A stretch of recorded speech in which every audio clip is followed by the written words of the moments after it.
Praise the lord. ప్రభువైన యేసు నామములో అందరికీ వందనములు.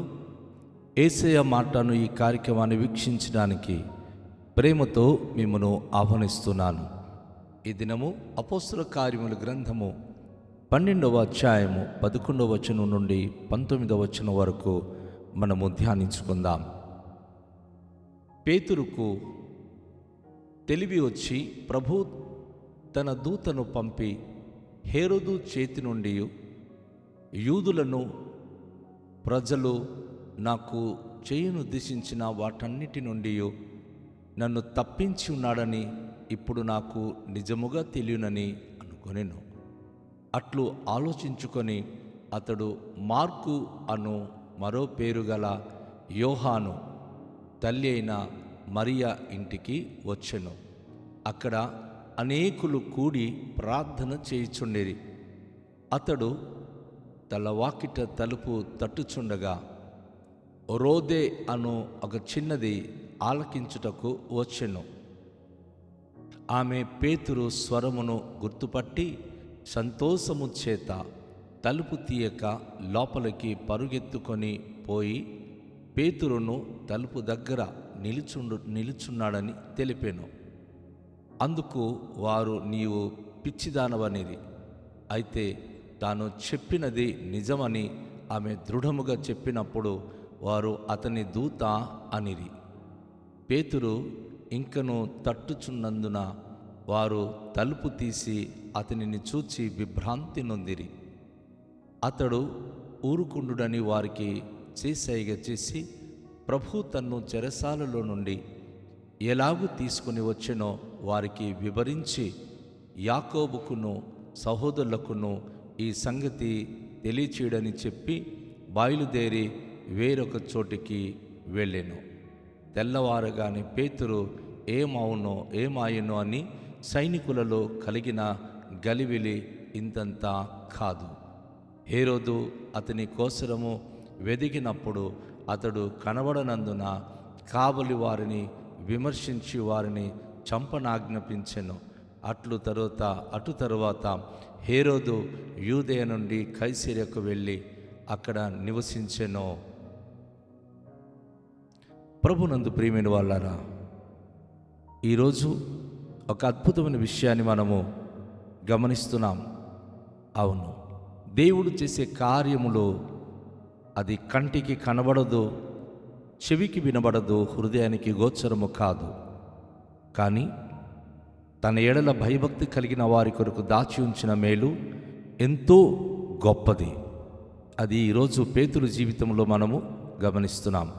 పేతురు చెరసాల నుండి తిన్నగా ఆయన మార్కు అనే మారో పేరు కలిగిన బర్నబా యొక్క మేనల్లుడైనటువంటి యోహాను ఆ వీధిలోనికి వచ్చి వారి యొక్క తల్లి అయిన మరియా ఆ గృహములో వీరందరూ అనేక మంది భక్తులు కూడుకొని పేతురు కొరకు ప్రార్థించడం ఆయన విన్నాడు. అక్కడికి వచ్చి ఆయన తలుపు తట్టినప్పుడు రోదే అనేటటువంటి యొక్క కుమార్తె ఆమె అనుకోకుండా ఆ పరిస్థితి చూచి ఆమె ఆ పేతురు స్వరం విని ఆమె తలుపు తట్టుతున్నటువంటి పరిస్థితిని బట్టి పేతురు తలుపు తట్టుతున్న పరిస్థితిని బట్టి ఆమె వచ్చి చూసింది ఎవరని. ఆమె చూసినప్పుడు తనకు చాలా ఆశ్చర్యం అనిపించింది. ఆమె పరుగులెత్తుకుంటూ వెనక్కి వెళ్ళిపోయి ప్రార్థన చేస్తున్నటువంటి వారితో ఆమె అంటుంది, పేతురు తన గొంతు నాకు వినబడింది. వారందరూ ఏమనుకున్నారంటే యాకోబును చంపేశారు, పేతురు కూడా ఖచ్చితంగా వీళ్ళు చంపేస్తుంటారని ఈ భక్తులందరూ కూడా అనుకుంటున్నారు. కానీ ప్రార్థన చేస్తున్నారు, లేదు ఆయనకి చంపలేదు, జైలుకి తీసుకెళ్లారు, ఆయనకి చంపేయడానికి సిద్ధంగా ఉన్నారు అనే ఆ మాట వారిలో ప్రచురమైపోయింది. కనుక అతను బహుశా ఖచ్చితంగా చచ్చిపోయి ఉంటాడని వీళ్ళందరూ ప్రార్థన చేస్తున్నారే కానీ ఎక్కడో గుండెలో ఒకలాంటి భీతి భయం ఉంది. అయితే పేతురు స్వరం విన్నటువంటి ఆ రోదే అనే అమ్మాయి సంతోషం చేత తలుపు తీయకుండా పరిగెత్తుకొని వెళ్ళిపోయి పేతురు వచ్చి ఉన్నాడని చెప్పి వారికి తెలియచేసినప్పుడు వారందరూ, నువ్వు ఒక పిచ్చి దానివి అని చెప్పి వారందరూ విమర్శిస్తున్నారు. పేతురు ఇంకెక్కడున్నాడు, ఆయన చచ్చిపోయి అంటాడు, మరి ఖచ్చితంగా ఆయనకి చంపేసి ఉంటారని చెప్పి వారందరూ కూడాను మరి తన గురించి భిన్నంగా మాట్లాడుతున్నారు. మరి వాళ్ళు ఏమంటున్నారంటే, పిచ్చిదన, పేతురు దూత ఒకవేళ వచ్చి ఉంటుందేమో మరి మనకు ధైర్యపరచడానికి తప్ప, పేతురు ఇంకా ఎక్కడున్నాడు అని వాళ్ళు అనుకున్నారు. అయితే పేతురు ఇంకనో తలుపు తట్టుతూ ఉన్నాడు. అప్పుడు వారు ఏం చేశారంటే, మరి మెల్లిగా వచ్చి, అరే ఈ అమ్మాయి చెప్తా ఉంది, తలుపు ఏమో శబ్దం వస్తూనే ఉంది, చూద్దామని చెప్పి ప్రార్థన నుంచి కొందరు వచ్చి ఆ తలుపు తీసినప్పటికీ ఒక్కసారిగా అందరు గుండె ఆగిపోయినంతగా ఆశ్చర్యపడ్డారు, విభ్రాంతి నొందుతున్నారు. ఎందుకంటే అక్కడ నిల్చున్నది పేతురు గారే. వాళ్ళు అంత కఠినంగా ఆయనకి కారాగార శిక్ష విధించి ఉన్నారు. చుట్టూ చాలా భారీ బందోబస్తుతో అనేక మంది సైనికులు కాపులు ఉన్నారు. ఆయనకి కాళ్ళు చేతులకు సంకెళ్లతో బంధించున్నారన్న వార్త అందరికీ తెలుసు. కనుక అలాంటి పరిస్థితుల్లో ఆయన విడుదల పొంది రావడం అనేది కష్టము. జామీనున్నా సరే కోర్టుకి వెళ్ళాలి, లేకపోతే అధికారుల దగ్గరికి వెళ్ళి ఎవరు చెప్పి ఆయనకి విడిపించగలరు? స్వయాన హేరోదు రాజువే ఆయనకి చంపేయాలని చెప్పి చెరసాలలు వేస్తున్నాడు కదా అని వారందరూ కూడాను ఆయన ఖచ్చితంగా చావుకి ఆయన బలి అయిపోయి ఉంటాడు అనుకున్నారు. కానీ ఎప్పుడైతే ద్వారబంధం దగ్గర, తలుపు దగ్గర పేతురును చూశారో వారందరూ విభ్రాంతి పొంది ఆశ్చర్యపడి తన వైపు మరి విచిత్రంగా చూస్తూ ఉంటే ఆయన ఊరుకుండే అని చేయిక చేశాడు. ఎవ్వరు శబ్దం చేయకండి, ఎందుకంటే దేవదూత అతనికి ఆ గబినీలన్నీ దాటించి ఆయనకి వెలుపలికి తీసుకొచ్చి ఉన్నాడు. ఆయనకి అది తెలుసు, తనను ఏ విధంగా ప్రభు విడిపించాడో వారికి చేయిక చేసి ప్రభు తనను చెరసాల నుండి ఎలాగూ తీసుకొని వారికి మరి బయటికి తీసుకొచ్చి ఉన్నాడో అది మరి ఆ విషయాన్ని ఆయన వారికి వివరించడానికి తర్వాత యాకోబుకును సహోదరులకును ఈ సంగతి తెలియచేయడని చెప్పి బయలుదేరి వేరొక చోటికి ఆయన వెళ్ళిపోతున్నాడు. ఆ రాత్రి వారికి జయసైగ చేశాడు, మరి నేను ఇక్కడ ఉండడం మంచిది కాదు, ఇదిగో ప్రభు నన్ను విడిపించాడు, ఎందుకంటే మీరు కన్నీళ్లు కార్చి ప్రార్థిస్తున్నాడు, మీ ప్రార్థనకు జవాబు ఇచ్చాడు అని నేను మీకు కనిపించాలని, దేవుడు నా ఎడల చేసిన అద్భుతమైనటువంటి ఈ విడుదల కార్యమును మీకు చూపించాలని నేను వచ్చి ఉన్నానని చెప్పి ఆయన ఆ విషయాన్ని తెలియచేస్తూ అక్కడి నుంచి ఆయన వేరే ప్రాంతానికి వెళ్ళిపోవడానికి ఆయన సిద్ధపడి వెళ్ళిపోతూ ఉన్నాడు. ప్రియ దేవునిక బిడలారా, ఈరోజు మనం గమనించాలి, మనం చేసే ప్రతి కన్నీటి ప్రార్థనకి, మనం ఏకాగ్రతగా చేసే ప్రార్థనకి దేవుడు ఎంత అద్భుతమైన జవాబు ఇస్తున్నాడు అనేది ఈ వాక్యం ద్వారా మనము గమనిస్తూ ఉన్నాం. అవును, అందరూ సంఘంలో ఏకాగ్రతతో, అందరూ ఐక్యతతో ప్రార్థన చేసినప్పుడు ఎటువంటి పరిస్థితులైనా కూడా దేవుడు మార్చగలడు. ఎలాంటి పరిస్థితులైనా కూడా దేవుడు మన జీవితం పట్ల అద్భుతమైన అనుభూతిలో అద్భుత కార్యముల ద్వారా ఆయన చేయగలడు. సో ఆ విషయం తెలియచేస్తూ మరి ఆయన అక్కడి నుంచి వేరే ప్రాంతానికి వెళ్ళిపోతున్నాడు. తెల్లారింది. చెరసాలలో సంఘటన మనం గమనిస్తే ఈయనైతే చెరసాల నుంచి బయటికి వచ్చాడు, ప్రార్థించే గుంపు దగ్గరికి వెళ్ళి కలుసుకున్నాడు. అక్కడి నుంచి వేరే ప్రాంతానికి ఆయన తరలి వెళ్ళిపోతున్నాడు. అయితే తెల్లారింది, సైనికులందరూ కూడాను లేచాడు. అసలు వాళ్ళు గలివిలి మొదలైంది. అరే, ఇంతమంది మనం రాత్రంతా మెలకుగా ఉన్నాం, మరి గంటకి అందరూ ఇటు అటు కదులుతూ ఎవరి లోపలికి రాకుండా, లోపల నుంచి ఎవరు బయటికి వెళ్లకుండా భారీ పటిష్టంగా మనం కాపులు కాస్తున్నాం. 2 సైనికులతో మరి ఆయనకి సంకెళ్ళు వేసుకొని 2 సైనికులు ఆయన సంకెళ్ళు పట్టుకొని రాత్రి పడుకున్నారు. ఏమైంది? ఆయన అసలు ఏమయ్యాడు? సంకెళ్ళు ఊడిపోయినది. ఆ సంకెళ్ళు ఆ సైనికుల దగ్గర ఉంది. సంకెళ్ళతో బంధించబడిన పేతురు మాత్రం లేడు. ఏమయ్యాడు అని చెప్పి వాళ్ళు గలిబిలి మొదలైంది. వారు చాలా మరి భయపడిపోతున్నారు, ఏం జరిగి ఉంటుందా అని చెప్పి. ఒకవైపు జైల్లో ఇలాంటి గలిబిలి అవుతుంటే హేరోదు రాజు తన యొక్క సమాజంలో ఎలాంటి మరి నిర్ణయానికి వచ్చారో అక్కడ మనం గమనిస్తున్నాం.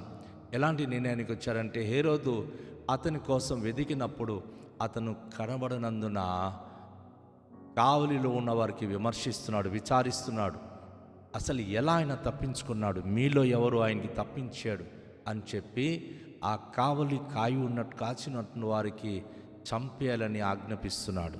పై అధికారులను, ఎవరైతే ఆయనతో బంధించబడి ఉన్నారో, ఎవరైతే ఆ రోజు నైట్ డ్యూటీ చేశారో వారిని ఒక్కరిని కూడా విడిచిపెట్టకుండా చంపేయండి. ఒక వ్యక్తి నాకు దొరికినప్పుడు తనను వీళ్ళు విడిచిపెట్టారని చెప్పి ఆ సెక్యూరిటీ వారికి, ఆ రాత్రి కాపుల కాసిన వారికి ఆయన చంపేయాలని చెప్పి ఆజ్ఞాపిస్తున్నాడు. అయితే అటు తర్వాత హేరోదు యూదయ నుండి కైసరియకు వెళ్ళి అక్కడ నివసించెను. వాస్తవానికి చెప్పాలంటే ఈ యొక్క హేరోదు కైసరియ ప్రాంతానికి చతుర్థాధిపతిగా ఆయన పనిచేస్తూ ఉన్నాడు. ఈయన కైసరియలో హేరోదు చతుర్థాధిపతిగా ఉంటూ ఎప్పుడైతే పేతురు దొరికాడో, పేతురును చంపాలని ఆయన యెరూషలేమునకు వచ్చి ఆయన ఈ కుట్రలో భాగంగా తన కక్ష తీర్చుకోవాలి యేసు ప్రభువు మీద అని అనుకున్నాడు. కానీ అది కాలేకపోయింది. అయితే అద్భుతమైన విషయం ఏంటంటే కైసరియ ప్రాంతంలో ఆల్రెడీ దేవుని యొక్క ఉద్యమం రగులుతుంది. కైసరియలో హేరోదు ఉన్నాడు, కైసరియలోనే కొర్నేలి కూడా ఉండి ఆయన దేవుని సన్నిధిలో ఆధ్యాత్మికంగా ఎదుగుతూ అనేకులకు నడిపిస్తున్నాడు. ఓ క్రైస్తవ బిడ్డ, ఒకసారి ఆలోచించు. మనం అనుకుంటాం, అయ్యో ఈ ఊర్లో కనుక సమస్యలు వస్తే మేము ఎలా బతుకుతామని. ఎక్కడైతే సమస్యలో అక్కడే దేవుని యొక్క సమృద్ధి అయినటువంటి కార్యములు, దేవుని సమాధానములు, దేవుని యొక్క సన్నిధి నిండుగా ఉంటుందని మర్చిపోమక్కండి. ప్రతి స్థలంలో దేవుడు తన కనుదృష్టి లోకమంతా సంచరింపచేస్తున్నాడు. ఆయన ప్రతి చోట ఉన్నాడు. ఇప్పుడు కైసరియకి హేరోదు వెళ్తున్నాడు. ఈయన ఎవడు క్రూరమైన వాడు, దేవుని ప్రజలకు హింసించేవాడు. కానీ అదే కైసరియలో రోమా సామ్రాజ్యపు శతాధిపతి అయిన కొర్నేలి కూడా ప్రభువును విశ్వసించి అనేక మంది యెరూషలేము నుంచి వచ్చే భక్తులకు స్థావరమిచ్చి వాక్యం వింటున్నాడు, ప్రార్థన చేస్తూ ఉన్నాడు. ఎక్కడైతే మీకు భయం అంటున్నారు, ఎక్కడైతే క్రైస్తత్వానికి నష్టము జరుగుతుంది అనుకుంటున్నారు, అక్కడ పరిశుద్ధ భక్తులను దేవుడుంచి అక్కడ దేవుని యొక్క పరిచర్య ప్రబలంగా చేయడానికి కృపనిస్తున్నాడు. కనుక సామాన్యమైన మనుషులకు భయపడక్కర్లేదు, ఎవరు ఏదో చేస్తారన్న ఆందోళన చెందక్కర్లేదు. తన పరిశుద్ధ భక్తులను దేవుడు ఏ విధంగా సంరక్షించగలడో, కాపాడగలడో ఆయన తనకు ప్రణాళిక ఉంది. దేవుని పరిచర్యలో ఉంటున్న దేవుని భక్త జనంగమా, దేవుని పట్ల విశ్వాసం కలిగి, నిబ్బరం కలిగి, ధైర్యంగా దేవుని సేవించే విషయంలో వెనకంజు వేయక మనం ప్రార్థనలో ఏకాగ్రత కలిగి ఉండాలని రండి దేవుని తలనుంచుకొని ప్రార్థించుకుందాం. తండ్రి, మీకు వందనాలు. ఈ దినం విన్నటువంటి వాక్య భాగం కొరకు స్తోత్రాలు. ఈ పరిశుద్ధమైనటువంటి మీ యొక్క ప్రభు ఆదివారమున మేము ఆత్మీయంగా బలపడుతూ ఐక్యతగా ప్రార్థన చేస్తే, సమూహంగా కూడి ప్రార్థన చేస్తే సంఖ్యలు కూడా ఊడిపోతుంది. ఎంతటి భయంకరమైన శోధన శ్రమలు వచ్చినా వాటి నుండి మీరు మాకు తప్పించే ఏకైక దేవుడని అది మేము గ్రహించి ఐక్యతతో, ఏక మనసుతో, ఏకభావంతో మిమ్మల్ని సేవించే వారమై ఉండే భాగ్యము దయచేయమని కృతజ్ఞత స్తోత్రాలు మీకే చెల్లిస్తూ యేసు నామములో ప్రార్థిస్తున్నాము తండ్రి, ఆమేన్. అందరికీ షాలోం. ప్రభు మనలను దీవించునుగాక.